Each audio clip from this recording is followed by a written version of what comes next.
Sen bir ishni osonlikcha tushunmaysan.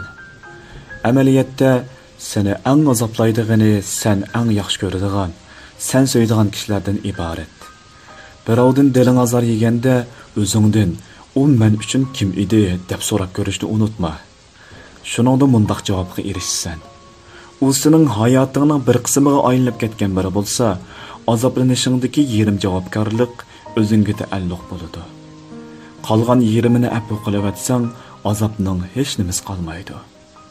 Agar u hayotingdagi hech kim bo'la olmaydigan biri bo'lsa, undaqda azoblanishingning tixi muhojati yo'qligini bayqaysan.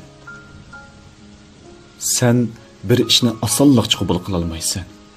Amaliyotda seni dal joyida ayblaydigan odam seni yaxshi ko'radigan, balkim seni so'yadigan kishilardan iborat.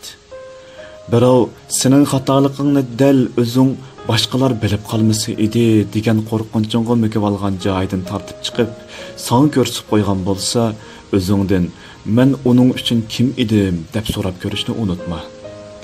Shuningda mundaq javobga erishsan. Har bir odam o'zining hayotiga yetishib bo'la olmaydigan bu turmushda faqat seni tushunadigan, seni chin so'yadigan odamlarla sening keyingi azoblaringning oldini olish uchun zehn va vaqtini sarf qilishga rozi bo'ladi. Shuning uchun qabul qilishing kerakki, xatoliklaringni sen qoyil bo'lgudek, xuddi ichingda yashayotgandek ko'rsatib bera oladigan birining bo'lishi hayotingning omadi. U go'yoki o'sib yetilish musofangdagi boshqa bir tandagi o'zingdir. Sen bir ishni osonlikcha his qila olmaysan. Amaliyotda seningdan boshqalarningmi faqat o'zini o'qiy oladigan hikoyalar bo'ladi.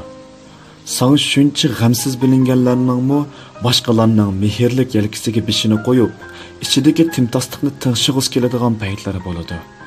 Sana faqat kulkisini ko'rsatib yurayotganlarningmi ko'zidagi tabassumning o'rniga olmishib chiqishni kutib turgan tuzluq yoshlari bo'ladi. Hayotimizda bizga ikki xil yo'l tayyorlangan bo'ladi. Biri muqarrar mengishga tegishli yo'l, yana biri biz har dam mengishni orzu qiladigan yo'l. Sen mengishni orzu qiladigan yo'l sening orzu armonlaring va sening haqiqiy obrazingga tutashgan go'zal yo'l. Lekin uning kirish ig'iziga yetib borguncha sen xohlamasangmi, hal qilmasang bo'lmaydigan bir talay masalalarga to'lgan muqarrarlik to'saqlaridan o'tmasang bo'lmaydi. Avval muqarrar mengishga tegishli yo'lni chiroyli mang. Ondan mengishni orzu qiladigan yo'lingga yo'l ichiladi.